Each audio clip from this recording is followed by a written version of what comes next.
नमस्कार, प्रतिभा रेसिपीमध्ये तुमचं खूप खूप स्वागत आहे. आज आपण पाहणार आहोत तुरटी न वापरता मस्त कुरकुरीत बटाट्याचे वेफर्स. सगळे बटाट्याची साल काढून घ्यायची. इथे 5 किलो बटाट्याचे वेफर्स बनवणार आहे. बटाट्याची मोठे साईजचे घ्यायचे आहे. आता बटाट्याची साल काढून झाल्यावर लगेच बटाटे पाण्यात बुडवून घ्यायचे आहेत, म्हणजे बटाटे काळे पडत नाही. सध्या ही किसणी आहे माझ्याकडे आणि थोडे वेफर जाड येतील, पण सध्या हीच उपलब्ध आहे म्हणून मी यानेच करून घेणार आहे.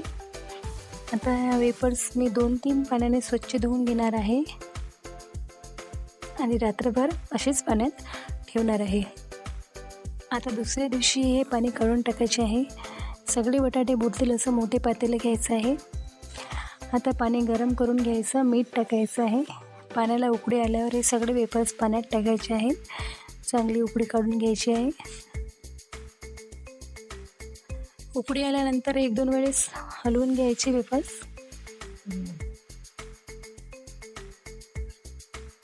वेफर्स मी थोडे वेळ जास्त वाफवून घेणार आहे, कारण वेफर्स थोडे जाड आहेत.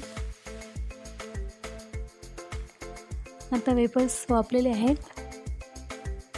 वेफर्सला चाळणीने गाळून घ्यायचे आहे. पाणी सगळं काढायचं आहे आणि आता वेफर्स वळायला घ्यायचे आहे. आता हे वेफर्स असे सुट्टे करून मोकळे करून घ्यायचे आहे. आता सगळे वेफर्स उन्हात वाळायला टाकून झाले आहेत. या वेफर्सला 2-3 दिवस ऊन द्यायचे आहे. वेफरला चांगले ऊन देऊन झालेले आहे. वेफर्स चांगले कडक वाळलेले आहेत. आता वेफर्स आपण तळून घेऊया. वेफर्स खूप छान झाले आहे, बिलकुल काळे पडले नाही. हे वेफर्स तुम्हाला कसे वाटले मला नक्की कमेंट करून सांगा.